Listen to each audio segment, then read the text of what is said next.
जी हाँ, तो फिर जरूर स्वागत बा आप सभी के भाई भोजपुरिया यूट्यूब चैनल में, जिसमें अब की बार भोजपुरिया शेर पवन सिंह फिर करता उड़ा दल बने और मात्र कुछ ही पलों कुछ ही चंद टाइम में एक ना कई सबसे बड़ा जबरदस्त रिकॉर्ड बना के सबके दीवाना कर दल बने। अपना ही नया गाना मोहब्बत अब बेचाता गाना से, जी हाँ, ये गाना के दो लगातार टीजर और टीजर से ही दर्शक लोग को खूब सारा उम्मीद रहे। जो उनकी उम्मीद पर पवन सिंह फिर सबके दीवाना कर नृत्य इतिहास जो उनकी मात्र कुछ ही पलों में, जी हाँ, 3-4 दिवस रिकॉर्ड लेके आए बनी।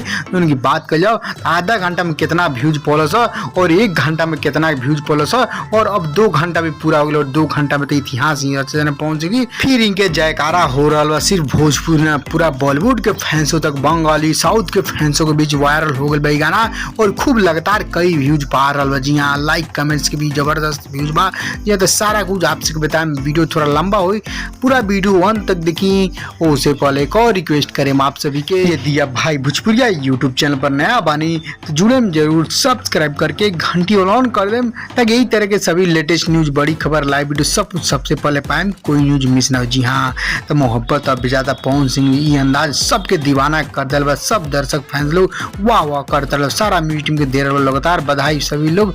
जी हाँ, तक कह ये गाना मोहब्बत अब बेचाता मात्र आधा घंटा में जबरदस्त रिकॉर्ड बना के 2 घंटा तक ले 3-4 रिकॉर्ड बना दलो, सबके दीवाना कर दे इतिहास रचा। जी हाँ, तो आधा घंटा में 1 लाख से ज्यादा व्यूज पार कर ले और फिर दूसरा रिकॉर्ड 1 घंटा के भाई यहाँ 1 घंटा में 3 लाख प्लस हो गया और अब 2 घंटा भी पूरा हो गया, 2 घंटा में भी 5 लाख के करीब पहुंच गए। जी हाँ, और लाइक कमेंट्स के बात वो भी जबरदस्त 50 के 50,000 लाइक मिल गए और 20,000 कमेंट सिर्फ 2 ही घंटा में। जी हाँ, तो सबसे बवाल सबसे फाड़ू साबित बोले पवन सिंह जी नया दर्द भरा गीत। जी हाँ, तो कोई भी सेशन हो गए, कोनो गीत हो गया, पवन सिंह सबसे हिट बना, सबसे सुपर हिट। क्या कि होली सेशन हो गया, लोकगीत सेशन हो गए, कोई भी सेशन हो गए, कोई भी कमी ना छोड़, फिर दर्द भी सबसे हिट रिकॉर्ड बना दलस क्योंकि आते आते। जी हाँ, तो पवन सिंह की खासियत फुल वीडियो आइला तो सबसे बड़ा इतिहास रिकॉर्ड कर दलस। जी हाँ, तो आप लोग नया गाना कैसा लगल मोहब्बत बेचाता कमेंट कर दें, खबर पसंद पर लाइक कर दें, शेयर कर दें कि सुन चलने सारे गामा हम भोजपुरी यूट्यूब चैनल वहीं पर सुन सकता नहीं।